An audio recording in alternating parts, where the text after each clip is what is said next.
सुरेखा बहुत ही खोई-खोई सी घर के एक कोने में बैठी थी। न जाने क्यों उसे यह घर बहुत अजनबी सा लगता था। बनारस में सब कुछ कितना अपना-अपना सा था, सब कुछ जाना-पहचाना। कितने मस्त दिन थे वे, पास-पड़ोस में घंटों खेलती थी और बड़ी मम्मी कितने प्यार से पकवान बनाती थी। स्कूल में हमेशा प्रथम आती थी वह। रविवार का दिन तो जैसे एक त्योहार होता था। पास-पड़ोस के अंकल-आंटी आते थे और फिर घर की छत पर मूंगफली और रेवड़ी की बैठक होती थी। बड़े पापा-मम्मी अपने बचपन के किस्से सुनाते थे। सुरेखा घंटों अपनी सहेलियों के साथ बैठकर उन पलों में सारा बचपन जी लेती थी। पूरा दिन 24 घंटों में ही बटा हुआ था। यहाँ की तरह नहीं था कि कुछ पलों में ही खत्म हो जाता है। तभी राजीव भैया अंदर आए और बोले, सुरेखा तुम यहाँ क्यों एक कोने में बैठी रहती हो? क्या प्रॉब्लम है? राजीव भैया अनवरत बोले जा रहे थे। यह मुंबई है, बनारस नहीं।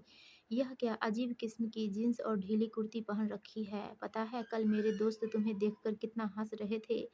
सुरेखा को समझ नहीं आ रहा था, जो कपड़े बनारस में मॉडर्न कहलाते थे वे यहाँ पर बेकार कहलाते हैं। सुरेखा सोच रही थी कि बड़ी मम्मी पापा ने तो उसे मुंबई में पढ़ने के लिए भेजा था, पर यहाँ के स्कूल में तो लगता है पढ़ाई के अलावा सारे काम होते हैं। सब लोग धड़ाधड़ इंग्लिश बोलते हैं, कैसी कैसी गालियाँ देते हैं कि उसके कान लाल हो जाते हैं। वैसे इंग्लिश तो सुरेखा की भी अच्छी थी, पर न जाने क्यों मुंबई में उसे बहुत झिझक होती है। आज राजीव भैया और मम्मी पापा सुरेखा को मॉल ले गए थे शॉपिंग कराने के लिए। इतना बड़ा मॉल सुरेखा ने इससे पहले कभी नहीं देखा था। जब सुरेखा छोटी थी तो बार बार उसके दिमाग में यही बात आती थी कि वह नाना नानी के साथ क्यों रहती है। पेरेंट्स टीचर मीटिंग में वह अपने नाना नानी को लेकर नहीं जाना चाहती थी, क्योंकि सबकी मम्मी इतनी सुंदर जवान और नए नए स्टाइल के कपड़े पहनती है और उसकी नानी खिचड़ी बाल और उल्टी सीधी साड़ी पहनकर जाती थी। एक बार उसने अपनी नानी से पूछ ही लिया, मैं अपने मम्मी-पापा के साथ क्यों नहीं रहती हूँ? नानी हँसते हुए बोली थी, क्योंकि कुदरत ने तुम्हें अपने नाना-नानी के जीवन में रंग भरने भेजा है। सुरेखा को समझ नहीं आता था, पर यह दुविधा उसके बाल मन में हमेशा रहती थी। बस इसके अलावा उसकी ज़िंदगी में सब कुछ परफेक्ट था। जब कभी-कभी सुरेखा की मम्मी सीमा मुंबई से अपने बेटे राजीव के साथ आती थी, तो सुरेखा को बहुत बुरा लगता था। उन दिनों सुरेखा की नानी कितनी अजनबी हो जाती थी। सारा दिन वह सीमा के चारों तरफ घूमती थी। राजीव भैया कितने है दृष्टि से देखते थे। सुरेखा जब 12 साल की हुई तो उसके जन्मदिन पर उसकी मम्मी ने उसे पूरी कहानी बताई कि सुरेखा की बेहतर देखभाल के लिए ही वह नाना नानी के साथ पास रहती है और जल्द ही सुरेखा को वे लोग मुंबई ले जाएंगे। कितनी खुश हुई थी वह यह सुनकर कि जल्द ही वह अपने मम्मी पापा के साथ चली जाएगी। उस बार जब छुट्टियों में सीमा बनारस आई हुई थी तो सुरेखा सीमा को अपने स्कूल पेरेंट्स टीचर मीटिंग में लेकर गई थी। दोस्तों को उसने बहुत शान से अपनी मम्मी से मिलवाया था। सीमा बहुत खुश होकर सुरेखा के साथ उसके स्कूल गई थी, क्योंकि अब वह अपनी बेटी को उसके बेहतर भविष्य के लिए मुंबई लेकर जाना चाहती थी। सुरेखा का स्कूल देखकर सीमा को धक्का लगा था, क्योंकि उसका स्कूल छोटा और पुरानी तकनीक पर आधारित था। आते ही सीमा अपनी माँ से बोली, मम्मी अब सुरेखा को मुंबई लेकर जाना ही होगा। इस छोटे शहर में सुरेखा का ठीक से विकास नहीं हो पाएगा। इसके स्कूल में कुछ भी ठीक नहीं है। सुरेखा की नानी रुआसी होकर बोली, सीमा तुम भी तो इसी स्कूल में पढ़ी थी और बेटा तुम तो सुरेखा को इस दुनिया में लाना ही नहीं चाहती थी। वह तो जब मैंने सारी जिम्मेदारी उठाने की बात की थी तब तुम उसे जन्म देने के लिए तैयार हुई थी। सीमा बेहद महत्वाकांक्षी युवती थी। जब उसका बेटा राजीव 2 वर्ष का ही हुआ था तब सुरेखा के आने की आहट सीमा को मिली थी। राजीव की जिम्मेदारी, नौकरी और घर की भागदौड़ में सीमा थक कर चूर हो जाती थी। ऐसे में एक नई जिम्मेदारी के लिए वह तैयार नहीं थी। वैसे भी उसे बस एक ही बच्चा चाहिए था। ऐसे में सुरेखा के लिए उनकी ज़िंदगी में कोई जगह नहीं थी। इसलिए सीमा बनारस गर्भपात कराने आई थी, पर सीमा के मम्मी पापा अपने अकेलेपन से ऊब चुके थे। बेटा विदेश में बस गया था। सीमा को भी घर परिवार और नौकरी के कारण यहाँ आने की फुर्सत नहीं थी। इसलिए सीमा के मम्मी पापा को ऐसा लगा जैसे यह कुदरत की इच्छा हो और यह बच्चा उनके पास आना चाहता हो। कितनी मुश्किल से सीमा को मनाया था उसकी माँ शारदा ने। पूरे समय वे सीमा के साथ बनी रही थी ताकि उसे किसी बात की तकलीफ न हो। सुरेखा के जन्म के 3 माह बाद ही शारदा सुरेखा को लेकर बनारस आ गई थी। सीमा किसी भी कीमत पर सुरेखा की जिम्मेदारी नहीं लेना चाहती थी, इसलिए उसने सुरेखा को अपना दूध भी नहीं पिलाया था। माँ का दूध न मिलने के कारण पहले 2 साल तक सुरेखा बेहद बीमार रही। नाना नानी का एक पैर घर और दूसरा हॉस्पिटल में रहता। पास पड़ोस वाले कहते भी, आराम के वक्त इस उम्र में यह क्या झंझट मोल ले लिया है। पर शारदा की जिंदगी को एक मकसद मिल गया था। उनकी दुनिया भर की बीमारियाँ एकाएक गायब हो गई थी। सारा दिन कैसे बीत जाता था उनको पता ही नहीं चलता था। सुरेखा के साथ शारदा ने बहुत मेहनत की थी। 5 वर्ष की होते-होते सुरेखा एकदम विदेशी गुड़िया सी लगने लगी थी। अब जब भी छुट्टियों में सीमा घर जाती तो सुरेखा की बाल सुलभ हरकतें और उसका भोलेपन देखकर उसकी सोई हुई ममता जाग उठती थी। पर सीमा किस मुंह से अपनी माँ से यह कहती, क्योंकि वह तो सुरेखा को इस दुनिया में लाना ही नहीं चाहती थी और न ही उसकी कोई जिम्मेदारी उठाना चाहती थी। इसलिए कितने कितने दिनों तक वह अपने मम्मी पापा के पास बनारस फोन भी नहीं करती थी। धीरे धीरे समय बीतता गया और राजीव भी अब किशोरा अवस्था में पहुंच गया था। राजीव अब अपनी ही दुनिया में व्यस्त रहता। जब सीमा ने अपने पति मोहन से इस बात का जिक्र किया तो उसने भी सीमा को झिड़क दिया। तुम कितनी खुदगर्ज हो सीमा। अब सुरेखा बड़ी हो गई है और राजीव की तरफ से तुम फ्री हो तो तुम्हें सुरेखा याद आने लगी है और तुम्हें यह एहसास होने लगा है कि तुम सुरेखा की मम्मी हो। याद है तुम्हें जब वह 8 महीने की थी और बेहद बीमार थी। तुम्हारी मम्मी ने तुम्हें आने के लिए कहा था पर तुम ऑफिस के काम का हवाला देकर नहीं गई। हर वर्ष जब हम छुट्टियों में घूमने जाते थे तो मैं कितना कहता था कि सुरेखा को भी साथ ले लेते हैं, पर तुम हमेशा कतराती थी क्योंकि तुम 2 बच्चों की जिम्मेदारी एक साथ नहीं उठा सकती थी। सीमा चुपचाप बैठी रही और सुरेखा को अपने घर लाने के लिए मंथन करती रही। समय बीतता गया और सीमा हर संभव कोशिश करती रही अपनी मम्मी को यह जताने की कि उनका पालन पोषण करने का तरीका पुराना है। वह यह जानती थी कि सुरेखा की बेहतर परवरिश के लिए उसे मुंबई भेज देना चाहिए। आज सीमा को सुरेखा के स्कूल जाने से यह मौका मिल भी गया। सुरेखा 13 वर्ष की हो चुकी थी। सीमा अपनी बेटी को अपने जैसा ही स्मार्ट बनाना चाहती थी। जब शारदा ने अपनी बेटी की बात को अनसुना कर दिया तो सीमा ने अपने पापा से बात की कि सुरेखा की आगे की पढ़ाई के लिए उसे मुंबई भेज देना चाहिए। पिताजी एक व्यवहारिक किस्म के इंसान थे। दिल से न चाहते हुए भी उन्हें सुरेखा के भविष्य की खातिर सीमा की बात माननी पड़ी। सुरेखा को जब पता चला कि वह अपने मम्मी पापा के साथ मुंबई जा रही है तो वह बेहद खुश थी।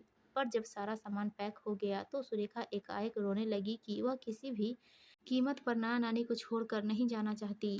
उधर शारदा का घोंसला एक बार फिर से खाली हो गया था, पर इस बार पंछी के उड़ने का दर्द अधिक था। पति शारदा को समझाते, वह सीमा की ही बेटी है और तुम्हें खुश होना चाहिए कि हमारी सुरेखा बड़े और अच्छे स्कूल में पढ़ेगी। पर शारदा को तो जैसे उसकी दुनिया ही वीरान लगने लगी थी। शारदा को पूरा विश्वास था कि सुरेखा उसके बिना रह नहीं पाएगी। बेटी ने एक बार भी नहीं कहा था, इसलिए उन्हें खुद तो मुंबई जाने की हिम्मत नहीं हुई थी।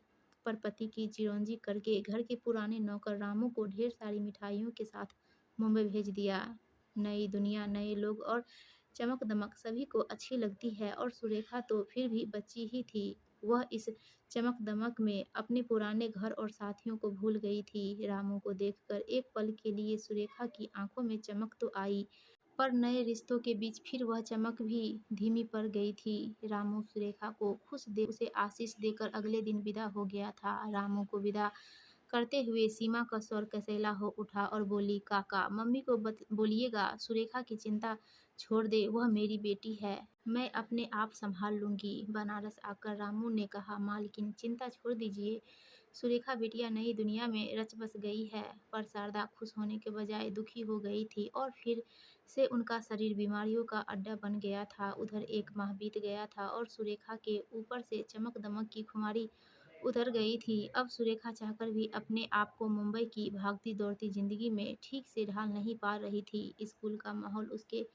पुराने स्कूल से बिल्कुल अलग था। घर आकर सुरेखा किसी से अपने मन की बात कहे उसे समझ ही नहीं आता था। सुरेखा बहुत कोशिश करती कि अपने आप को ढालने की, पर असफल ही रहती। नाना नानी का जब भी फोन आता तो सुरेखा हर बार यही बोलती कि उसे मुंबई में बहुत मज़ा आ रहा है। वह अपने नाना नानी को परेशान नहीं करना चाहती थी।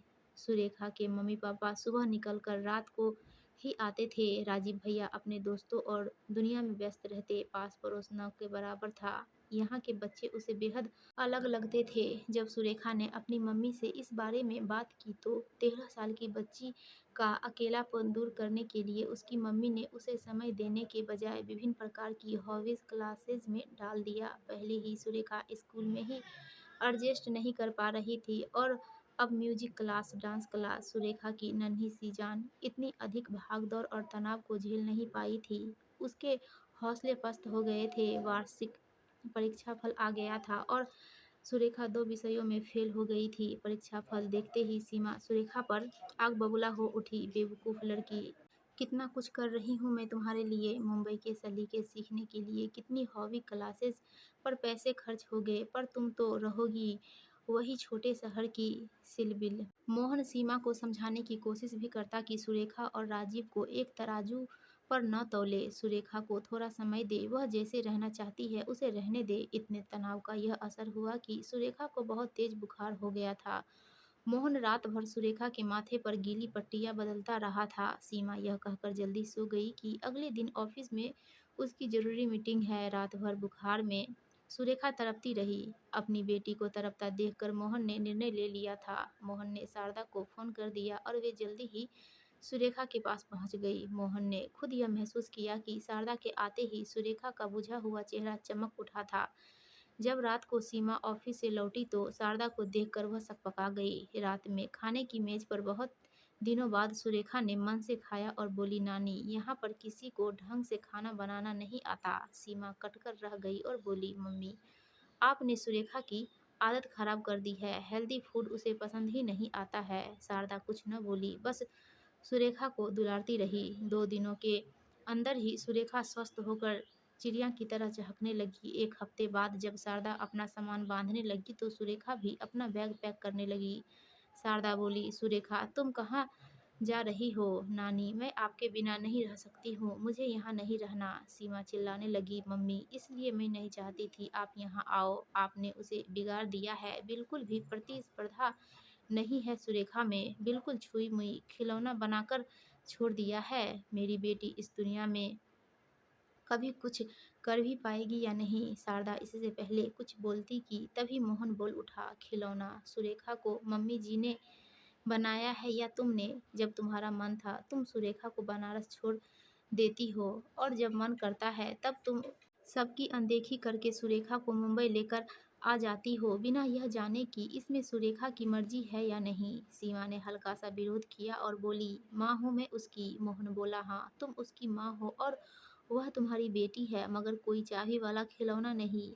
सीमा मोहन पर कटाक्ष करते हुए बोली, लगता है तुम बेटी की जिम्मेदारी नहीं उठाना चाहते हो, इसलिए यह सब बोल रहे हो। मोहन सीमा की बात सुनकर तिलमिला उठा, क्योंकि उसमें लेस मात्र भी सच्चाई नहीं थी। इससे पहले मोहन कुछ कहता, सुरेखा ने धीरे से कहा, मम्मी, मेरी खुशी मेरे अपने घर में है जो बनारस में है। यह भागदौड़, यह कंपटीशन मेरे लिए नहीं है। इससे पहले कि सीमा कुछ बोलती, शारदा बोली, सीमा, जो जहाँ का पौधा है वो वहीं पर पनपता है। सीमा ने आगे कुछ नहीं कहा और चुपचाप अपने कमरे में चली गई। जाने से पहले मोहन ने सुरेखा को गले लगाते हुए कहा, बेटा, जब भी तुम्हारा मन करे बिना एक पल सोचे चली आना।